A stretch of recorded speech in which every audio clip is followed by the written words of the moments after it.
Friends, welcome to விச்சுக்குட்டி சமையல். நம்ம இன்றைக்கி வீடியோக்குள்ளே போகிறதுக்கு முன்னாடி இது வரைக்கும் நம்ம சேனலை சப்ஸ்கிரைப் பண்ணாதவங்க மறக்காமல் விச்சுக்குட்டி சமையலை சப்ஸ்கிரைப் பண்ணுங்கள். பக்கத்தில் இருக்க பெல் பட்டனையும் ப்ரெஸ் பண்ணுங்கள். அப்போ தான் நான் போடுற வீடியோஸ் நோட்டிஃபிகேஷனாக வரும். அப்படியே நான் போடுற வீடியோஸை லைக் பண்ணுங்கள், ஷேர் பண்ணுங்கள். வாங்க இன்றைக்கி நம்ம என்ன சமையல்னு பார்க்கலாம். நான் இன்றைக்கி செய்ய போகிறது ஒரு சைட் டிஷ்.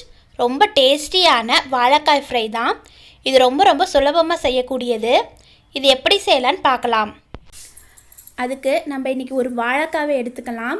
அந்த வாழைக்காவை நல்லா தோல் சீவிட்டு இந்த மாதிரி ரவுண்டாக கட் பண்ணி வச்சுக்கோங்க. ரவுண்டாக கட் பண்ணும்போது ரொம்ப திக்காகவும் இருக்கக்கூடாது, ரொம்ப தின்னாகவும் இருக்கக்கூடாது. இந்த அளவுக்கு கட் பண்ணிக்கோங்க. இப்போது ஒரு ஸ்பூன் அளவுக்கு குழம்பு மிளகாய்த்தூள் சேர்த்துக்கலாம். குழம்பு மிளகாய்த்தூள் சேர்த்த பிறகு தேவையான அளவு உப்பு, 1/4 ஸ்பூன் மஞ்சத்தூள், 1/4 ஸ்பூன் பெருங்காயத்தூள் சேர்த்து நல்லா பிசைஞ்சு வச்சுக்கலாம். தண்ணி சேர்த்தணுன்னு அவசியம் இல்லை. தண்ணி சேர்த்தாமையே நல்லா பிசைஞ்சிக்கலாம். நீங்கள் பிசைய வாழைக்காவே தண்ணி விடும். அதனால் தண்ணி சேர்த்தணுன்னு அவசியம் இல்லை. நல்லா இது மாதிரி பிசைஞ்சிங்கனாவே மசாலா பொருட்கள் ஒட்டும். இப்போ பாருங்கள், இதை ஒரு 5 நிமிஷம் ஊற வச்சு எடுத்துக்கலாம். 5 நிமிஷம் கழித்து ஒரு பேனில் எண்ணெய் ஊற்றி நல்லா சூடானதும் இந்த வாழைக்காவை தனித்தனியாக போடுங்க.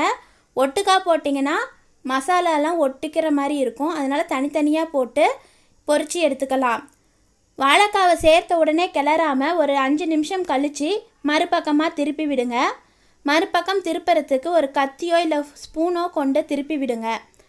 திருப்பி விட்டு மறுபடியும் ஒரு 5 நிமிஷம் விட்டுட்டு அடுத்த பக்கமாக திருப்பி விடுங்க.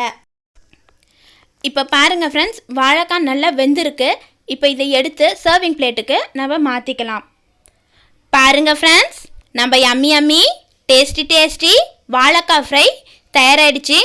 இது செய்கிறதுக்கு கரெக்டாக 5லேருந்து 10 நிமிஷம் தான் ஆகும். நீங்கள் ஊற வைக்கணும்னு அவசியம் இல்லை. அப்படியே கூட நீங்கள் செய்யலாம். சைடிஷ்க்கு இது ரொம்ப ஏற்றதாக இருக்கும். தயிர் சாதம், ரச சாதம், சாம்பார் சாதம்ட்டு எல்லா சாதத்துக்கும் இந்த சைடிஷ் ரொம்ப டேஸ்ட்டாக இருக்கும். வாழைக்காய் இருந்ததுன்னா டக்குன்னு உடனடியாக இந்த சைடிஷ் செஞ்சிடலாம். இந்த ஃப்ரை நீங்கள் செஞ்சு பார்த்துட்டிங்கன்னா திரும்ப நீங்கள் வேறு எதுவும் செய்யவே மாட்டீங்க. அவ்வளோ டேஸ்ட்டாக இருக்கும். கண்டிப்பாக இதை நீங்கள் செஞ்சு பாருங்கள், உங்களுக்கும் பிடிக்கும். இந்த வீடியோ உங்களுக்கு பிடிச்சிருந்ததுன்னா லைக் பண்ணுங்கள், ஷேர் பண்ணுங்கள். விச்சுக்குட்டி சமையலுக்கு சப்ஸ்கிரைப் பண்ணுங்கள்.